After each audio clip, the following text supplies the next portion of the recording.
back. I'm glad to have you with me. And today, as promised, we're going to read from the Ledge of Creation again.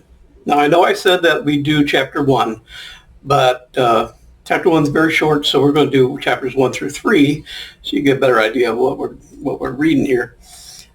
So let's begin. Chapter 1, The Station. In the depths of the night, 40-year-old financial advisor Derek Dackerson woke up realizing he desperately needed the toilet.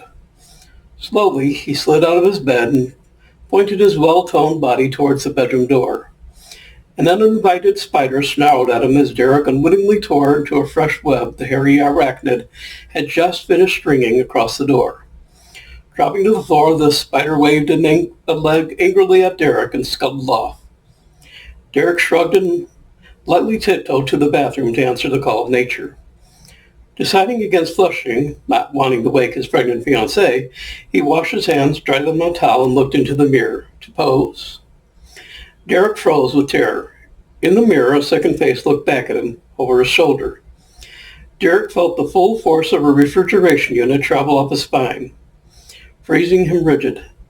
The hairs on the back of his neck stood to attention like rows of soldiers as he heard his name. Derek Dackerson? Derek let out a whimper as he tried to form a word. Derek Dackerson, you need not be alarmed. Beginning control of his senses, Derek grabbed his toothbrush, spun around on his heels, and found himself staring straight into the eyes of Zodiac Petalsworth. How'd you get in my house? He demanded, in one long word, waving his toothbrush at the intruder. Zodiac smiled. Derek Dackerson, I am not here to hurt you. I bring you a message from Mother Nature. We have been watching you for a long time. Mother who? Watching me?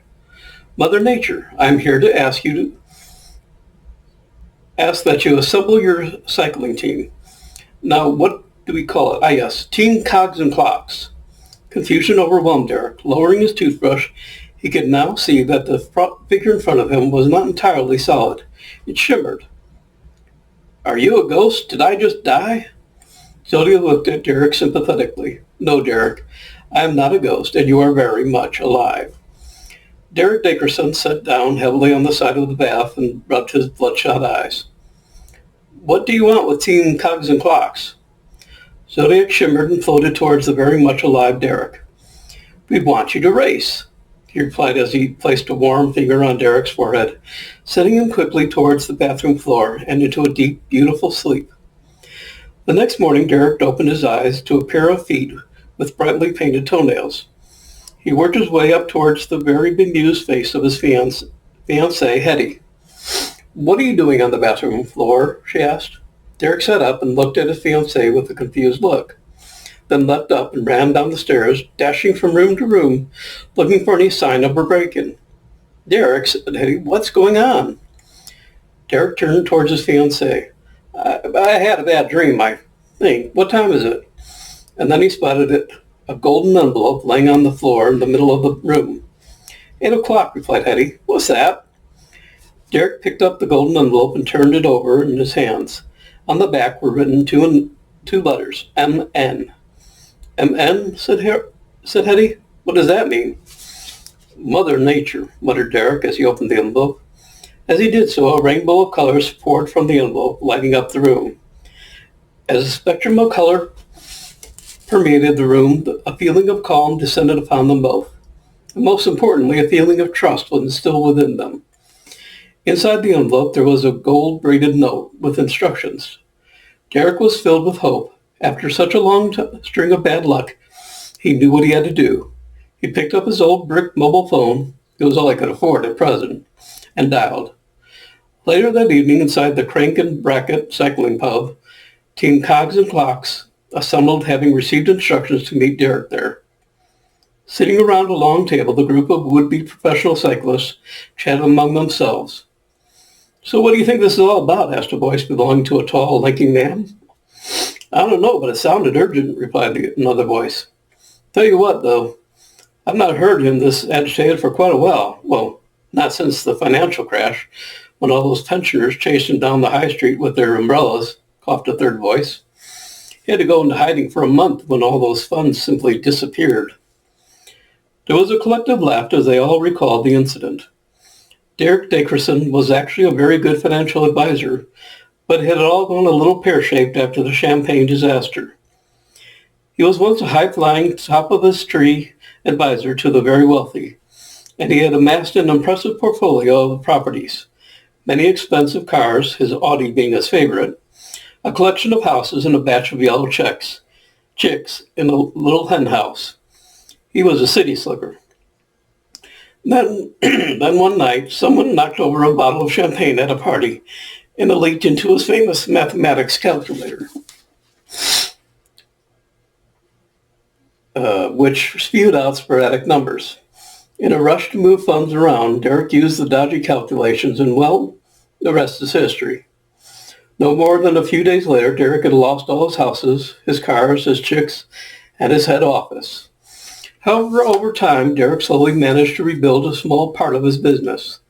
It was a long, tough road back. He was still a long way off from where he wanted to be.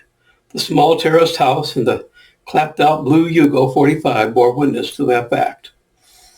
The door creaked as Derek entered the pub, and the chill of the late November air stole in like an uninvited guest at a wedding. He quickly slammed the door shut and looked around.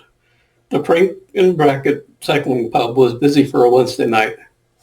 He noted the yellow Tour de France bike hanging over the fireplace and the posters of Alf Hughes and other famous climbs on the walls. He caught a glimpse of Barry Bianchi, which wasn't hard as he towered over everyone at the 6'8". Even sitting down, he looked like he was standing. His thin 43-year-old frame and thinning thatch dominated the table. Next to him sat Bernard Bianchi, no relation, the youngest member of Teams Cogs and Clocks. He was wearing a baseball cap back to front and was busy adjusting his latest Barnett Diablo catapult. Sitting directly adjacent, Colin Collision, a trained chef, and Austin Potter, the man with an internal GPS, were talking between themselves. Stanley Cogsworth, the team's mechanic, was sitting at the end of the table on a cushion. A cycling god had zapped his bottom, leaving him with the world's biggest zit, and he couldn't sit for long. Derek noted an empty chair. "Evening all, where's Reginald?" "It's a full moon," said Barry. "Oh." Reginald Wolf believed he was a werewolf. After rolling off his bike and smashing into a car one wet afternoon while training for a triathlon, he woke from the fog of concussion in the full belief that he was now a creature of the night. An unfortunate side effect of this condition meant that whenever there was a full moon, he would stalk sheep on the moors or hunt chickens, much frowned upon by Derek. The evening usually ended with Reg, wearing nothing but more than a pair of old underpants, a thick shaggy rug, and a scary wolf mask, he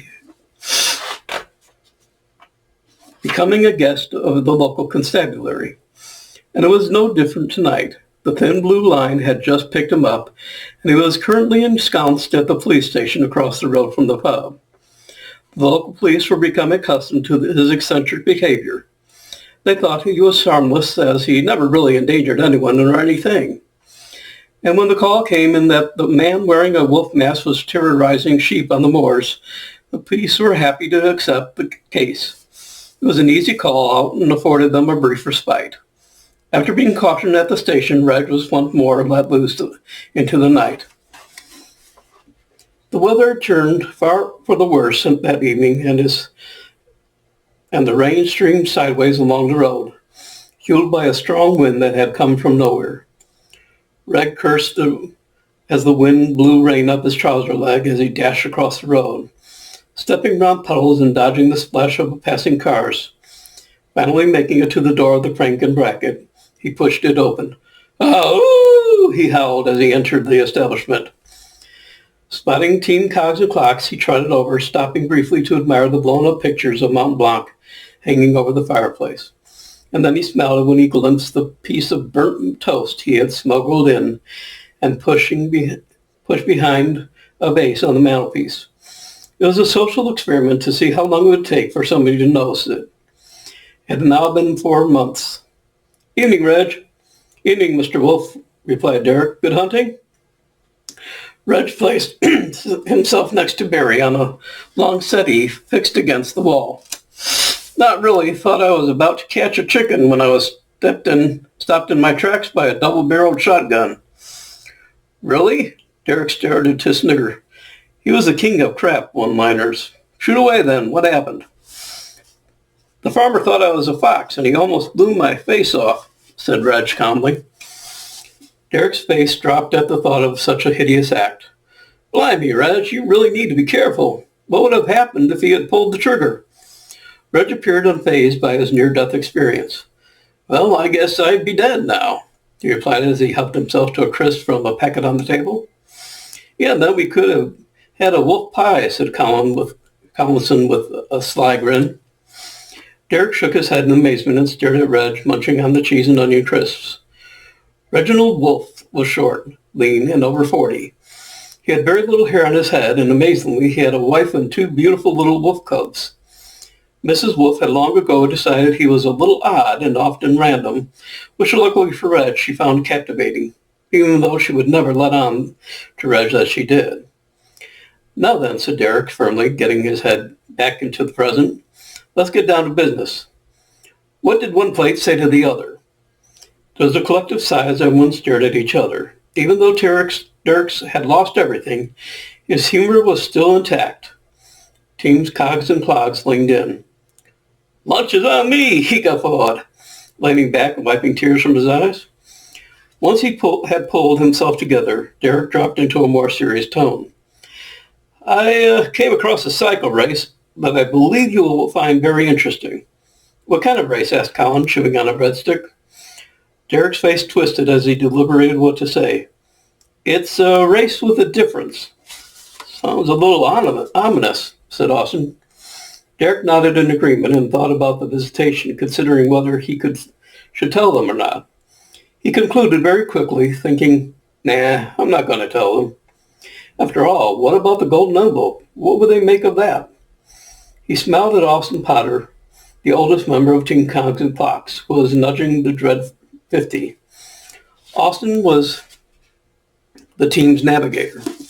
He liked the old-fashioned way of doing things, but on a recent training mission in Mallorca, where he had half a ton of math stuffed into his back pockets, the team had still managed to get lost.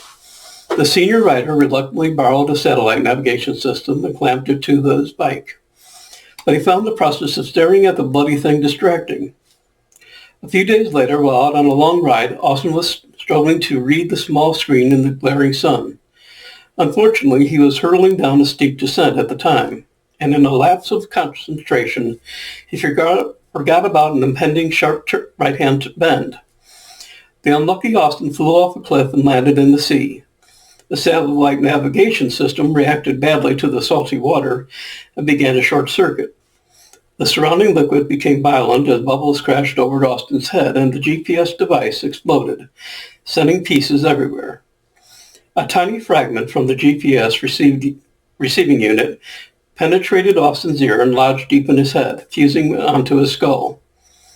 When Austin was finally rescued after his so-called teammates had stopped laughing, and he had fully recovered, he was left with a unique ability of knowing exactly where he was and where he was going. He had become a human navigation system, displaying unnatural abilities. Austin would read a map, calculate the route, and then set off, never ever getting lost. His sense of direction was now legendary. Derek slurped his beer and smiled to himself. Austin was so right. Ominous was the word. Colin swallowed the remains of a pork pie he had hoarded and muttered, So what do we have to do to enter? Derek looked a little worried, but simply said, We have to meet at the cliff of Flamborough Head in 2 days. Barry was the first to speak. Why the Flamborough Head? Barry might like you being full of a friend, said Derek.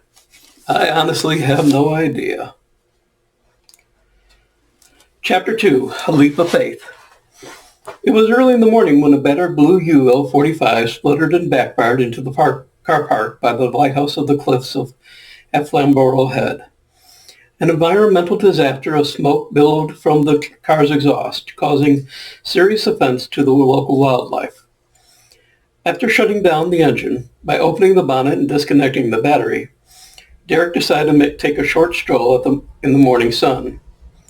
The burning orange ball of fire was now above the horizon, its flaming eyes scorching the presence into Derek's consciousness. The view from the cliff tops was impressive, but the weather, strangely for England, was near perfect. Derek smiled when he thought how pleased Barry would be with today's cloudless wonder of a day. It was around 8 in the morning. Derek, dressed in his team Cogs and Clocks cycling gear, a blue shirt with a picture of each team member plastered on the back and the word Kushti emblazoned across the front, inhaled the fresh morning air.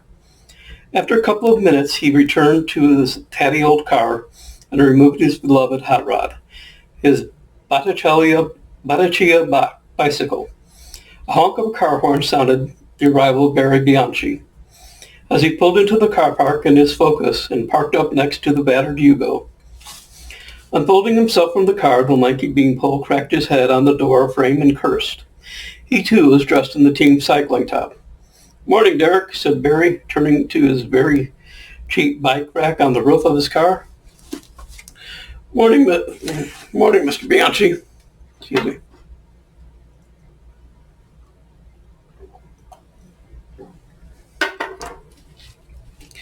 Barry swore again and then cursed even more as one of the clamps on the locking mechanism securing his Cube racing bike had seized. Bravely, Barry climbed up to the sill of his car, and then panic seemed to envelop his body. Watching with an amused grin, Derek called over. "Are you okay, Barry?" "Well, you're shaking like a leaf." "Locking mechanism, it's stuck," said Barry. Derek observed Barry's legs trembling. They were knocking like a couple of woodpeckers. "Are you sure that's the only problem?" Barry's knuckles were now turning white as he clung to the frame of his bike rack. I don't like heights," he stammered. Derek calculated the distance between Barry's feet and the ground. "But you're only a few inches off the ground," he said incredulously. "I know. Can you help me down?" Sighing, Derek helped Barry down from the door sill. And while Barry sat on the ground taking in deep breaths, Derek stepped back onto the sill and freed the seized locking mechanism, gently lifting his cube to the ground. "There you go, mate." With a color slowly returning to his face, Barry looked up at his friend. "Thanks, Derek. I could really do with a bite to eat." Apart from hearing heights, Barry was also always hungry, very hungry. In fact, belied by his slim frame. "There's a cafe over there," said Derek, and then a thought crossed his mind. "Wasn't Reg coming with you?" "He was, but he wanted to go hunting, and he said he would meet us here," said Barry, surveying the car park. "His car is over there, look," he said, spotting Reg's black Corolla in the corner. A burst of movement in the long grass caught their attention. "Reg, is that you?" shouted Derek. There was a snort, followed by a loud "Ahoo!" The two friends nodded at each other in recognition before heading over to the cafe to wait the rest of Team Cogs and Clocks to arrive. 20 minutes later, Bernard Bianchi pulled into the car park in a shiny brand new Volvo, followed by Austin Potter. A few minutes later, Stanley Cogsworth dropped into the car park on his Skoda. The trio unloaded their bikes from their vehicles and started to prepare for the bike race. After checking over his Bianchi bike, Bernard turned his attention towards the catapult, the latest Barnett Diablo slingshot. Firing a couple of ball bearings towards the sea and nodding his approval, Austin was riding around the car park in circles on his trek, trying to establish a GPS connection, while Stan, full of nervous energy, was spinning his rear wheel, checking the brakes, and shrieking "woo-hoo" every couple of seconds. He always got a little overexcited when Team Cogs and Clocks got together. After fitting his front wheel to a specialized tarmac, he started cycling around Austin and around the car park. Derek and Barry wandered out of the cafe and saluted their teammates. Derek realized someone was missing. "Where's Colin?" There was another honk of a car horn, which made Derek jump as Colin pulled into the car park and wound down his window. "Sorry I'm a bit late. Been a busy day at work." "I see you do know you're still wearing your chef's hat," said Derek, motioning towards Colin's head. Colin nodded. "Yeah, what can you do?" he said as he wound up his window and pulled on the handbrake.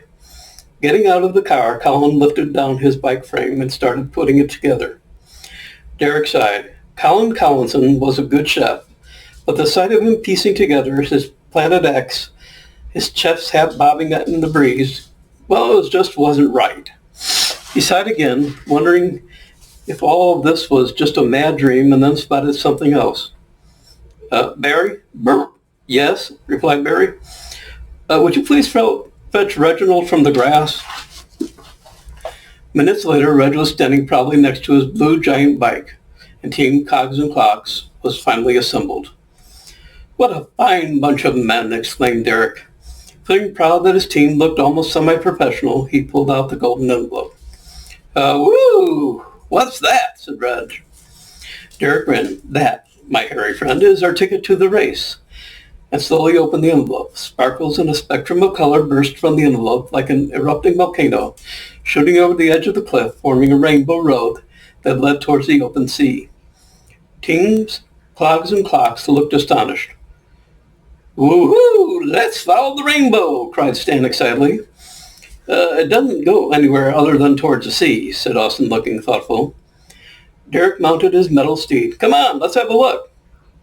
Teams Cogs and Clocks rode out of the car park and headed towards the lighthouse on the cliffs. Pulling up at the edge of the cliffs, Barry was instantly filled with fear. Derek, there's no way on earth I am going any further. The rainbow road did not stop at the edge of the cliff.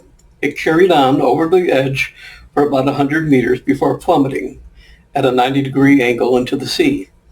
But before it hit the water, the rainbow road distorted in a shimmering vortex of light. Derek could feel the eyes of his teammates burning into his skin. What's going on, Derek? Bernard commanded as he flipped his baseball cap to the front. Derek squirmed a little as he folded the golden braided invitation from the envelope and began to read it out loud. It says we are to take a leap of faith, said Derek, which was followed by a chorus of, what the fuck? Followed by, you're fucking joking.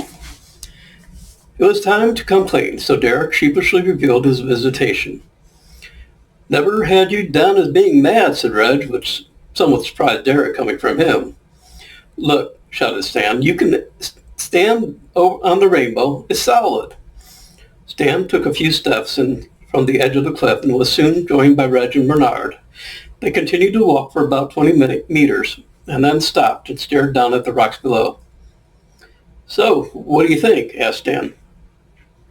Bernard stamped his foot down hard. Feels solid. Yes, but for how long? Said Reg as he adjusted his lycra shorts. The three teammates made their way back to the cliff. I will tell you right now, there is no way I am riding onto that road and into whatever that shimmering white thing is, said Barry sternly. I don't like heights and I don't like falling. Derek mused for a moment before replying. Barry, my dear friend, you get nervous on a curve. Team Cogs and Clocks erupted into a fit of nervous laughter. Even Barry found this comment funny. Thing is, said Colin, what's the worst that can happen? We all get very wet. It's a big drop into the sea, though, said Austin. It looks about 50 meters. As the members of Team Cogs and Clocks debated the situation, nobody noticed that Stan had mounted his carbon frame rolling machine and it was riding towards the Rainbow Road very, very fast. Stan was extremely single-minded. Once he decided that was it, there was no turning back. Stan had decided to throw all caution to the wind and take a leap of faith. Woo-hoo! He screamed. See you on the other side, if there is one. And the lycra-clad cyclist stormed past the rest of his teammates, who were standing like statues with their mouths open wide, except for Reg, who was sniffing the ground as he hit the Rainbow Road. Everyone watched as fear and excitement engulfed their thoughts. Seconds later, Stan reached the end of the multicolored highway, paused in midair like a cartoon character, and dropped towards the shimmering vortex of light that sucked him in. Derek, the first to react, ran to the edge of the cliff. Stan! There was no reply. The team leader surveyed the calm waters, but he could see no trace of his teammate. He turned back to the rest of the team, who all except for Reg, who was now back in the long grass, looked astonished. An anxious silence filled the air. No, No way I am doing that, shuddered Barry. Doing what? Asked Reg, who had joined the team. Following Stan. Reg looked around. Why? Where is he? A common sigh filtered through the group. As per usual, Reg was oblivious of what was going on. Mr. Wolf, Stan has gone and taken a leap of faith, said Derek. Reg looked thoughtful for a moment. What? Without me? And before anyone had time to react, he swung his leg over his giant and accelerated towards the Spectrum Road. Howling as loud as he could, seconds later, he too dropped off the edge and into the shimmering vortex with a quiet pop. Austin Powder twisted his little round glasses and acknowledged a GPS signal that suddenly appeared in his head. Derek saw a little glint in his eye and knew instantly that Austin had made up his mind. Mr. Potter, are you to take the leap of faith? Austin nodded and turned to Bernard. You coming, mate? Bernard shrugged his broad shoulders, scratched his thinning hair, secured his Barnett Diablo, adjusted his baseball cap, which was really a bike helmet, only shaped like a baseball cap, said, let's ride. And the two friends trundled down the ridiculous road, and they too fell off the edge into the vortex of shimmering light. Well, when in Rome, said Colin as a wave of bravado coursed through his body. Do as the Romans do. And with that, the chef carefully mashed his Planet X onto the impossible road, stopping halfway with a cramp, stretched it out, and then fell over the edge into the vortex with a wooden spoon protruding from his back pocket. Just you and me now, Mr. Bianchi, said Derek. Sweat was pouring off Barry's head, and his knees began to knocking again. I can't do it, Derek. I just can't do it, he quavered. Derek smiled. He knew Barry's weakness, but Derek held an ace. Well, it says here on this invitation that the organizer will grant each participant one wish. I do believe you would like a decent pay rise. Like ice cream to a screaming toddler, the magic words bounced around Barry's head as he muttered the words, pay rise, and instantly stopped shaking.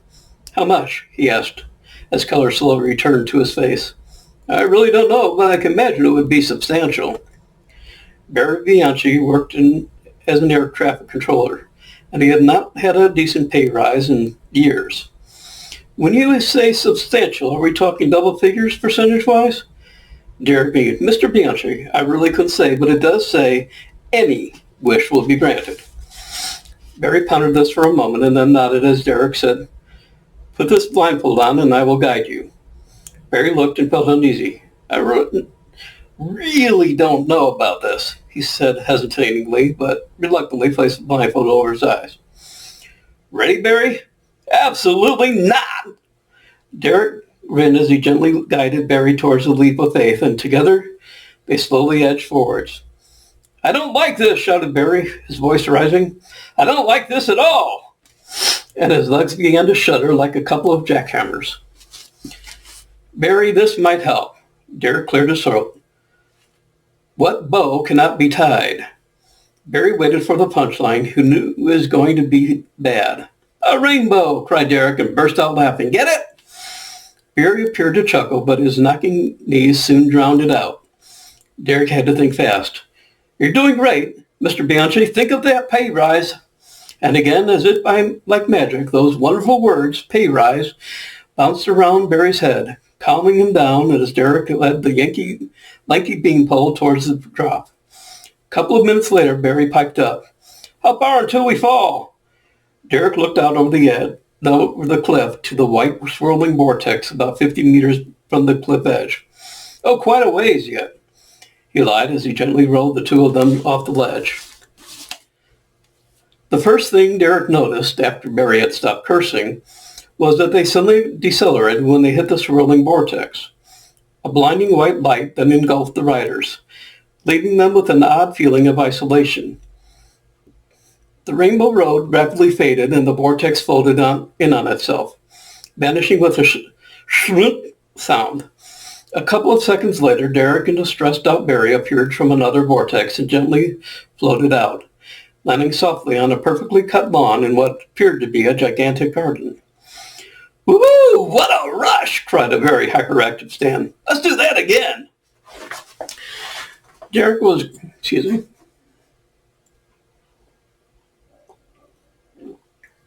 Derek was greeted by his teammates, who enthusiastically patted each other on the back. The adrenaline from the ride to the other side clearly having an effect on everyone. Is everybody okay? Asked Derek, scratching his nose in wonder. That was mad, said Bernard. I got a cramp, announced Colin. Woo! Howled Reginald. Austin was grinning like a Cheshire cat. I have a fantastic GPS now. It's so clear. Derek nodded and knelt down by the stricken Barry, who was sprawled on the lawn. He unfastened his cycling helmet and shook him. Are you okay, Barry? Barry murmured and slowly opened his eyes. Quite a way yet, eh? He said to Derek, shaking his head. Derek looked a little guilty. My lanky lad of a friend, it was the only thing I could think of to make it easier for you. Not knowing when we were going to fall was surely better than waiting for the fall. Barry sat up and groaned. I suppose you're right. This pay rise better be worth it. Derek smiled and helped his friend to his feet while looking in awe at the garden around him. The scenery was outstanding. Team Cogs and Clocks were standing in a beautiful, huge, and perfectly square garden. To the north and south of the garden, sheer rock faces reached up into the sky like jagged fingers. To the west was a fence that, when they leaned over it, they could make out a rectangle shape far below that appeared to disappear in both directions. And the sheer drop, which appeared to be bottomless, was enough to steer Barry as far from the edge as possible. Strangely, the temperature, even at this height, appeared to be optimal, neither too hot nor too cold. In the northeast corner of the garden, about 100 meters away, stood a simple little cottage within a clearing of trees. A staircase hewn into the rock led all the way up to the house. And to the east, just below the cottage, two large, black, shiny iron gates were standing wide open at the entrance to a country road that was arched with overhanging foliage. A golden letter was attached to each gate. One had an M, the other an N. A large banner was hanging above the gate. On one side, the word "Start" was written in gold black letters, and on the other side, it read "Finish." Amen, mumbled Derek. Has to be Mother Nature. Indeed, that is correct, said a strange voice from behind. Derek spun round with reflexes of a cabbage on steroids and stared into the smiling face of Zodiac Pedalsworth, who was wearing an identical Team Cogs and Clocks cycling top. You, cried Derek. It was you, the ghost. You're that bloody ghost. And Derek prodded him to make sure he was solid. Zodiac's smile didn't waver as he stepped back and addressed everyone. Welcome, Team Cogs and Clocks. Welcome to the Ledge of Creation. There was a stunned silence. Where? Asked Colin. The Ledge of Creation, replied Zodiac, feeling a little lost for words. He hadn't been expecting a hug or anything, but a hint of excitement wouldn't have hurt. That Vortex thing brought us here, right? Said Austin. Yes, Zodiac's smile began to fade. And where is here exactly? Stan spluttered, hopping on one leg. Zodiac pointed upwards, and as Team Cogs and Clocks followed his gaze at the direction of his finger, there was a collective, wow. Is that what I think it is? Said Bernard. Planet Earth, yes it is, replied Zodiac. And this is the Ledge of Creation, right in the middle of heaven and earth. His voice then dropped to a whisper. This is where the real magic happens. Noticing a large flat rock, Raj trotted over to it, sat down, and proceeded to howl like a wolf. Derek detected an odd look flicker across Zodiac's face. Don't worry about him. He had an accident and cracked his head. He now thinks he's a werewolf. Reg stopped howling, dropped off the rock, and proceeded to sniff the ground, slowly shaking his head from side to side, eventually reaching the dumbfounded Zodiac. Have you any sheep here? Reg inquired. Zodiac was lost. Sheep? Yes, fluffy things. I like to chase them. And chickens. Are there any chickens here? Sensing the confusion, Derek interjected. So, Zodiac, you said something about a race? Zodiac watched as Red trotted off back to his rock and started howling again. Is he all right? Yes, he's fine. A bit odd and a bit random, but I do believe he is sane. Just. A bit odd, mumbled Zodiac, completely astonished by Reg. The race, Zodiac, Derek reminded him. Zodiac collected his thoughts and brought himself back on track. Yes, the race. Mother Nature has instructed me to organize the Ledge Classic 500. You will race as Team Cogs and Clocks against Team All the Gear and an all-ladies team, lipstick and shoes. When does this race begin? Said Barry, rubbing his stomach. In about 3 hours. The other teams are already here. Really? Where are they? Derek said, pondering if they had arrived at the same wacky vortex. Zodiac smiled. They all arrived about the same time as you. They're in the garden out of sight with, and he turned to Derek, their own ghosts. Derek shuddered at the memory of his first meeting with Zodiac, shimmering in his bathroom. He stretched out a leg and stared at Zodiac's cycling shirt. So, as you are wearing a Team Cogs and Clocks shirt, I assume you're riding with us. Zodiac pulled his cycling shirt straight. Your assumption is correct. I hope you don't mind. Not at all, but why? Said Derek as he wiped his sunglasses clean. I like to ride, and I'm very competitive. Okay, what about her? Said Austin, admiring the fine form of the young lady who was walking towards him. Zodiac turned and introduced his fellow companion. This, my new friend, is Constella Chainset. Every member of Team Cogs and Clocks suddenly stopped doing whatever it was they were doing because it suddenly became unimportant. Even Reg had stopped howling. Constella Chainset was the most beautiful woman they had ever seen. Her blonde hair shone in the sun as her slender figure sidled up to Zodiac. She straightened her perfectly ironed pink riding top and matching pink riding shorts. The preparations are complete, Zodiac, she said in a soft, honest voice. Thank you, Constella. Sorry, excuse me. Thank you, Constella. Please let me introduce you to Team Cogs and Clocks. Constella eyed the drooling men in Lycra, whose mouths were hanging open, wide, and purred. Very glad to meet you. Team Cogs and Clocks melted into a bucket of testosterone. Meet you. Glad, yes, thank you, stuttered Barry. Constella giggled and Reg howled very loudly. 2 hours later, Team Cogs and Clocks were mingling with the other two teams in the preparation area. The area was buzzing with anticipation as the cyclists attended to their bikes or attended to themselves.